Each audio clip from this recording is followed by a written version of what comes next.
Assalamualaikum warahmatullahi wabarakatuh. Selamat pagi anak-anak sekalian. Kembali lagi dengan saya. Kali ini kita akan membahas tentang sejarah Indonesia. Sebelum pembelajaran kita mulai, alangkah lebih baiknya kita memulai pembelajaran dengan membaca doa menurut keyakinan masing-masing. Berdoa dipersilahkan.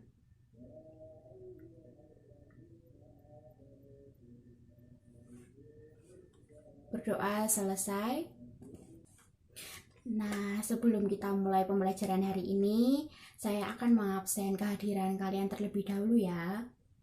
Yang pertama, Alda Amelia hadir, Titis Intan hadir, Putu Novia hadir, Tri Ayu hadir. Nah, semuanya sudah hadir ya, tidak ada yang berhalangan untuk tidak datang. Nah, langsung saja kita mulai pembelajaran pada hari ini. Pembelajaran kita hari ini yaitu membahas tentang zaman Hindu-Buddha. Apakah anak-anak semua sudah mempelajari tentang zaman Hindu-Buddha sebelum kita memulai pembelajaran?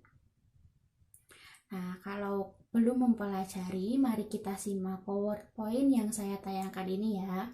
Tolong disimak dengan baik-baik. Nah, yang pertama itu proses masuknya Hindu-Buddha. Nah, kapan sih Hindu-Buddha itu masuk? Jadi, Hindu-Buddha itu masuk sebelum kolonial datang ke Nusantara. Jadi, jauh sebelum itu sudah ada orang-orang pedagang dari Cina dan India yang masuk ke Nusantara. Nah, tujuan mereka itu bermacam-macam. Ada yang berdagang dan ada yang bertujuan lainnya. Nah, dari jalur itulah Hindu-Buddha mulai masuk ke Nusantara dan berkembang. Nah, di slide selanjutnya ini ada teori masuk dan berkembangnya Hindu-Buddha di Nusantara. Jadi, sebelum membahas teori-teori ini, apakah kalian semua sudah mengetahui teori masuknya Hindu-Buddha di Indonesia? Nah, jadi teori masuknya Hindu-Buddha di Indonesia ini tidak hanya satu ya, jadi ada bermacam-macam teori. Contohnya yang pertama itu dibagi menjadi dua, yaitu masyarakat Nusantara berperan pasif. Yang kedua, masyarakat Nusantara berperan aktif. Nah, yang pasif ini maksudnya adalah masyarakat Nusantara mempelajari agama Hindu dan Buddha melalui masyarakat India dan Cina yang datang ke Nusantara. Nah, yang kedua, yang masyarakat Nusantara berperan aktif itu berarti masyarakat Nusantara belajar langsung ke India atau ke Cina untuk mempelajari agama tersebut secara lebih dalam, kemudian kembali ke Nusantara untuk menyebarkan apa yang sudah mereka pelajari. Nah, jadi teori ini itu ada dua, yang satu pasif, yang satu aktif. Nah, dari teori pasif dan aktif ini dibagi lagi menjadi beberapa teori. Nah, contohnya yang teori pasif itu ada teori Brahmana, yang kedua teori Waisa, dan yang ketiga itu teori Ksatria. Selanjutnya untuk teori pasif itu ada teori arus balik. Nah, jadi kedatangan Hindu-Buddha di Indonesia ini tidak hanya melalui perdagangan seperti yang kita bicarakan di awal tadi ya. Jadi itu ada beberapa teori masuknya Hindu-Buddha di Indonesia. Teori-teori ini dikemukakan oleh ahli-ahli yang mempelajarinya. Nah, anak-anak di sini, apakah kalian tertarik untuk mempelajari teori-teori masuknya Hindu-Buddha atau tidak?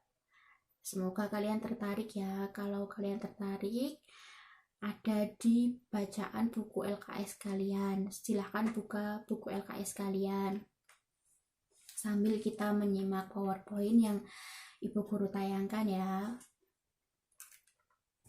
Bagaimana, sudah ketemu belum tentang materi Hindu-Buddha di LKS kalian? Jika belum ketemu, materinya ada di halaman 50 LKS kalian, dibuka ya. Nah, yang pertama itu teori kesatria ya. Bisa kalian pahami di bacaan ini. Yang kedua yaitu teori Vaishya yang dikemukakan oleh N.C. Crom.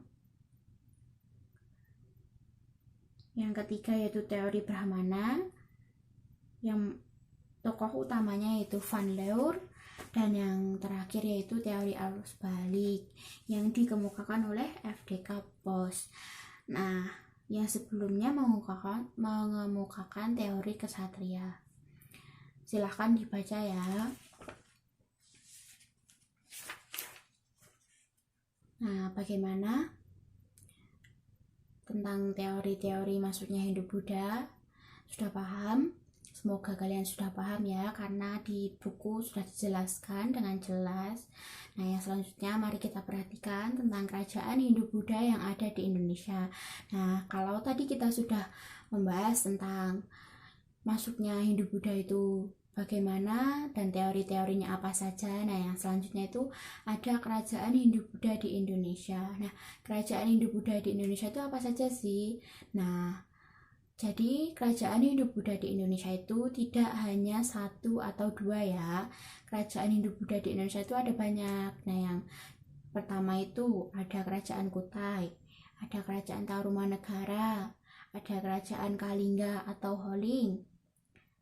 Yang keempat itu ada kerajaan Sriwijaya.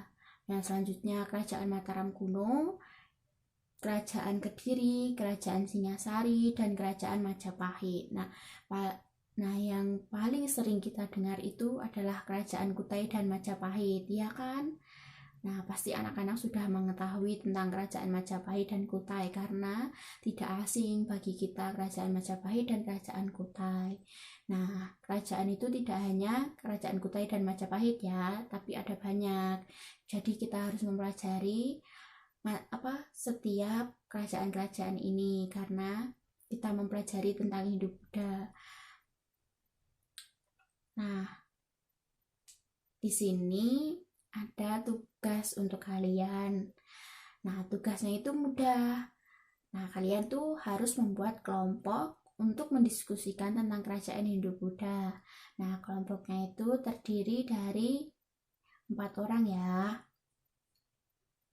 Nah, kalian harus mendiskusikan tentang kerajaan Hindu atau kerajaan Buddha. Jadi kalian memilih kerajaan Hindu 1, kerajaan Buddha 1, itu didiskusikan bagaimana berdirinya, bagaimana runtuhnya, siapa pemimpinnya, siapa pemimpin pertama, pemimpin terakhir. Nah, kalau kalian sudah mendiskusikan tentang kerajaan tersebut, nanti kalian mempresentasikan di depan teman-teman kalian ya. Nah, Ibu Guru beri waktu untuk kalian diskusi dimulai dari sekarang ya. Nah, kelompoknya kalian tentukan sendiri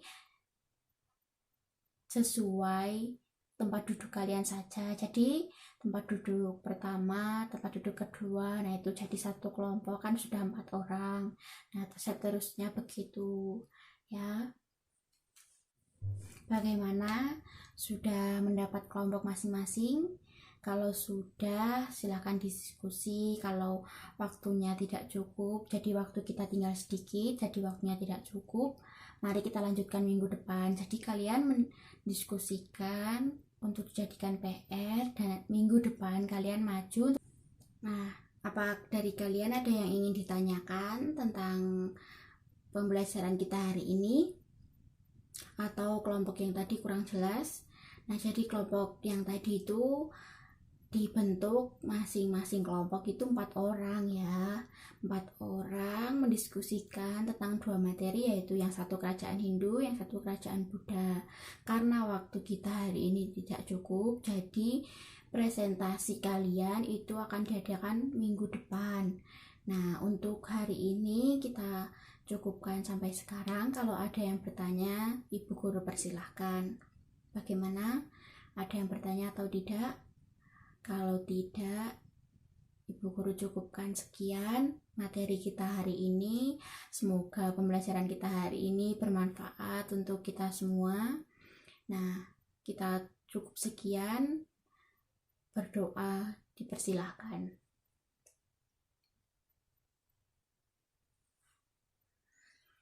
Nah, sekian. Terima kasih. Wassalamualaikum warahmatullahi wabarakatuh.